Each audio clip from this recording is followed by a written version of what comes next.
Hi, this is Leslie from Artistic Artifacts. We're back with another installment of 5-Minute Feet in our Bernina foot book. This foot is number 6 and it's on page number 37, and we'll be showing you 2 techniques today. Well, actually 3. This is a really basic one, which is just couching. You put the thread through the hole in the number 6 foot and you just stitch away. Very basic. We want to do something a little more fancy, I would say.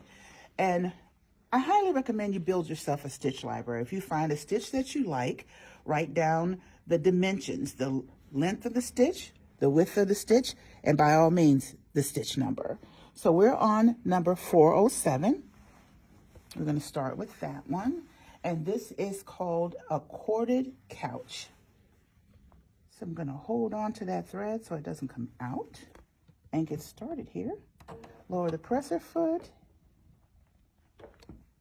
and actually make sure I'm on foot number 407, right there, and away we go.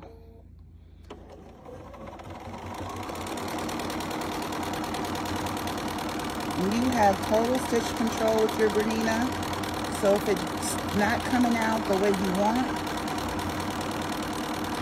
you can try a couple different versions of the same stitch. This will look good on a collar, this will look good on a sleeve, or maybe even down the shirt pocket. This one is tight, so I'm going to take it back to the original setting by just pushing the button. Anytime it's yellow in Bernina, that means you've changed one of the settings. This takes it back to the original setting. Really super simple. And we'll stitch away again. See how quick it is just to change a look of something? And there we go. I'm going to cut this off so you can get a good look at the difference. You can see this was extended. This is the standard one that's in the machine, and this is one that I've shortened. Alrighty. So now we're going to go to another one that's a little fancy as well. And this will give you scalloped edges. Cute on little girls' dresses and things like that. What you want to do is get you some Aqua Mesh Plus. And this is an embroidery stabilizer, but it's good for sewing techniques as well. So I've prepped this as well. You see, this is the stitch length, the stitch width, and the stitch number, 402. So we're going to go to 402. I've cut off a piece of the stabilizer that's 2 inches wide, and I've attached it to the hem of this particular piece of fabric.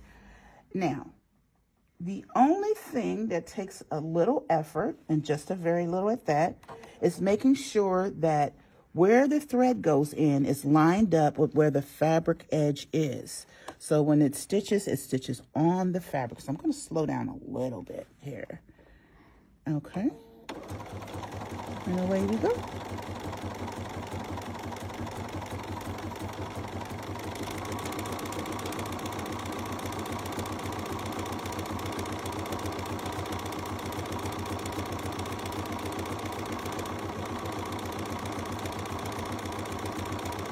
And it's just going to keep stitching away. And you can see the size of those scallops. And let's see if we can make the scallops a little tighter. Too tight, but there we go. Again, it's really simple to make changes. You just want to focus on keeping that cord on the line of the edge of the fabric, going right underneath the hole in the foot. I want to get fancy and go faster, but I want to make sure it's getting caught as well. Okay. Let's see what we have here. I'm going to use a thread cutter right there on the head of the sewing machine. And there you go. You can see that the scallop has caught. So that's the look you want to go for. And again, I didn't get it on there well this time, but you can make this any size that you want. And this is the other good thing about making a stitch sampler. You can tell if things are going to work out well or not. But that's all I wanted to show you today. And please do follow me on Textile Adventures of a Prima Donna on Facebook. Thank you. Bye.